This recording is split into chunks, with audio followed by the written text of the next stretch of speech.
Welcome to Podcasts on Demand, a continuing medical education activity. This activity includes the most recent and current clinical data presented by leading experts. If you are seeking continuing education credit, please review the disclosures and the requirements for a successful completion of the activity prior to listening to the podcast. A link is found in the podcast description that can direct you to this information. Welcome to episode 4 of 4 of the Practice Changing Updates, the Evolving Hemophilia Treatment Landscape podcast series. I am Dr. Guy Young, Professor of Pediatrics at the University of Southern California and Director of the Hemostasis and Thrombosis Center at Children's Hospital, Los Angeles. I'm joined by my colleague, Dr. Angela Weyand. In this episode, we will discuss clinical case scenarios to examine the utility of novel non-replacement therapy and gene therapy. We'll illustrate the potential application of these novel therapies among diverse patient subsets and provide guidance to determine how different patients will benefit from these agents. A couple cases. I think we're running out of time, so I'll probably be very brief here. So we've got a 6-month-old. It's having lots of trauma-related bleeds, including mouth and tongue. He's gotten multiple doses of Novo-7 because he's had an inhibitor. And then you can see he's developed this factor VIII inhibitor after just very few doses, and immune tolerance was not attempted. And he started having, so now he's 2 years old, and he's having joint bleeds in his ankles and his knees, requiring a lot of Novo-7. And so now at 2 years of age, he's been on, he hasn't tried ITI. And we're still trying to get him to have his bleeds under control. So I guess here, which of the following options would be the best practice approach for you? And we'll let you go ahead and vote. You can see your options are efanesoctocog alpha, emicizumab, fitusiran, concizumab, and valoctocogene roxaparvovec. So essentially, 2-year-old with an inhibitor with multiple bleeds on Novo, despite getting Novo-7 for treating the bleeds. And now he's having joint bleeds. And looks like B is basically the number one answer here. And that's obviously the correct answer. So well done to you all.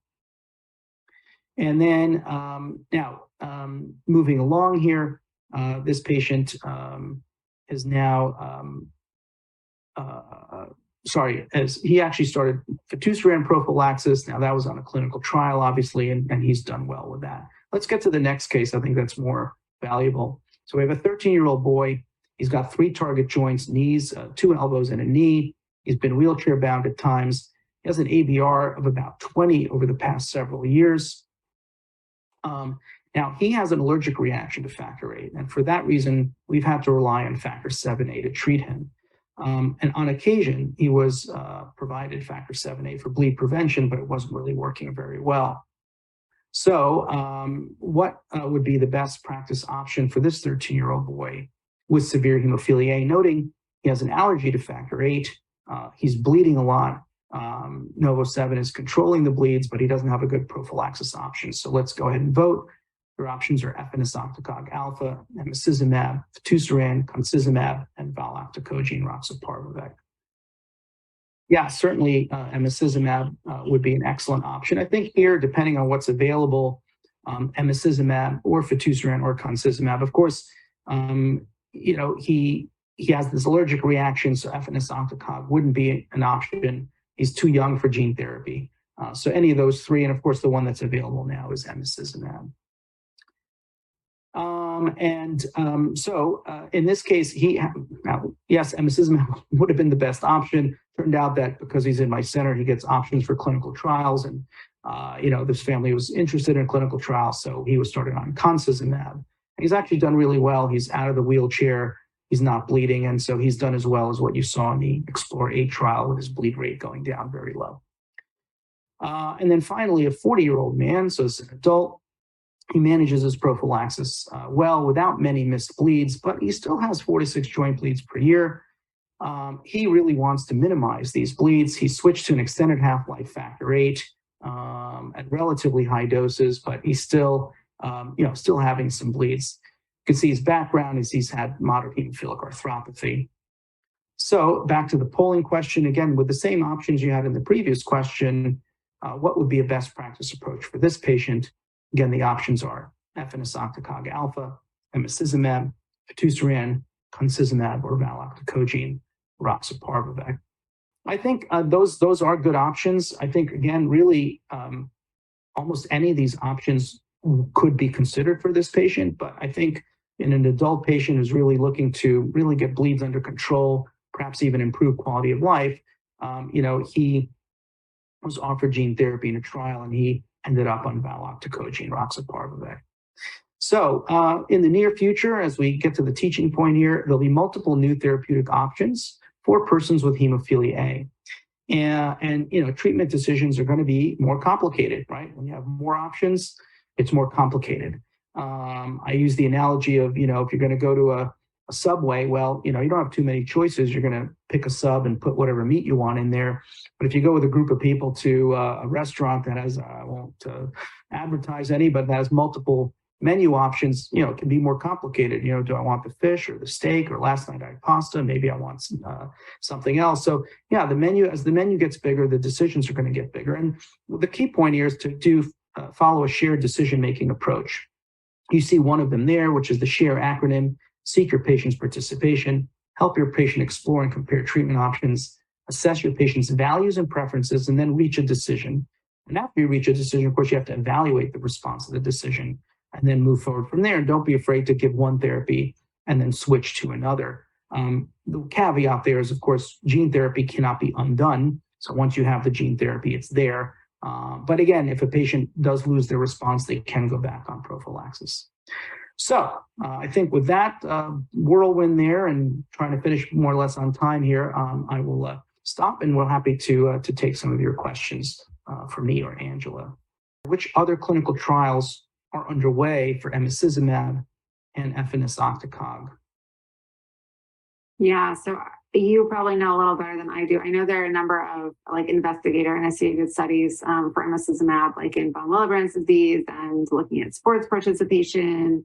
And then with efanesoctocog, I know that there's interest and planning for trying to collect data in POPs, which is the population they don't currently have really any data on, as well as using efanesoctocog, like in von Willebrand's disease. But you probably know a little better than I do of others. Yeah, no, I think you covered it. As you said, there's quite a number of investigator-initiated studies that have been funded by Genentech for emicizumab. You've mentioned a couple of them. And then really the main trial that's newer that's going on, you covered as well, which is HAVEN 7. If people are wondering what happened to HAVEN 5 and 6, sort of like what happened to Factor 3 and 6, HAVEN 5 was a study that was done in China. So it's a Chinese-only study, and it was required by the Chinese government to get approval there. And then HAVEN 6 was a study in mild and moderate hemophilia, which was really done mostly for Europe, because in Europe, the label was only severe hemophilia, and the European Medicines Agency required a study in mild and moderate hemophilia patients. In the US, we already had that approval, so it was less important for us, although some people did participate in that. So that's HAVEN 5 and 6. I'm not aware of any HAVEN 8, and HAVEN 7 may be the last one. And I think for EFA, yeah, I think this is the time that people who are interested in the drug should really think of ideas for studies. I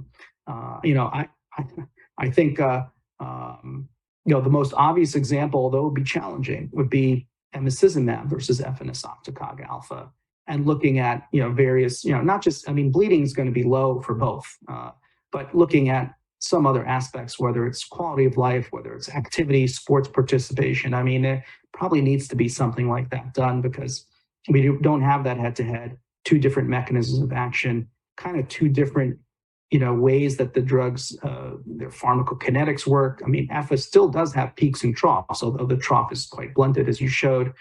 Emmy's flat. So I think that would be pretty interesting. Yeah, I think that's what we would all like. Someone can do that. That would be great.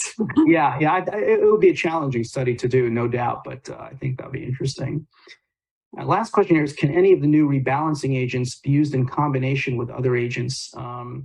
I can take that one on first. I in a talk I gave a little over a year ago, I actually conjectured that we might start using some combination therapy.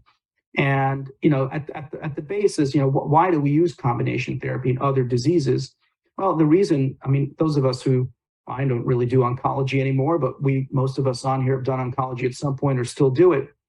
The reason why you do that is that you're using drugs with different mechanisms of action to try to have a better impact on the disease, so improve efficacy, and drugs who don't have overlapping toxicities, so you get less toxicity.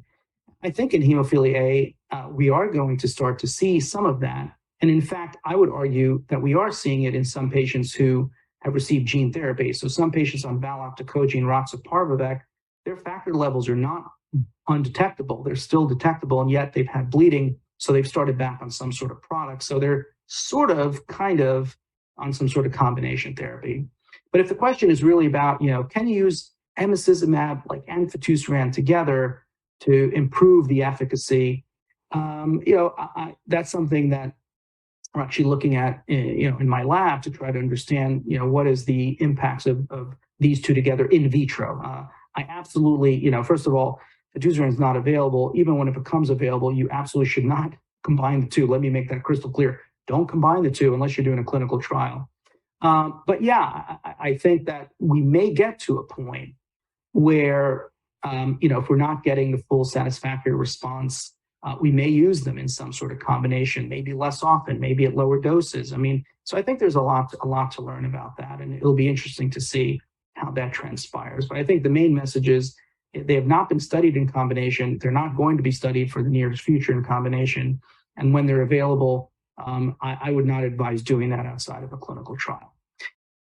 All right, well, thanks everybody. And I think that'll be it. And have a good evening or late afternoon if you're on the West Coast like me. Thank you for listening to this episode of Practice Changing Updates, the evolving hemophilia treatment landscape. We hope you found this podcast useful and educational. To receive continuing education credit and to download your printable certificate, please go to the activity page at practice.cme.com to complete the post-test and evaluation to receive continuing education credit.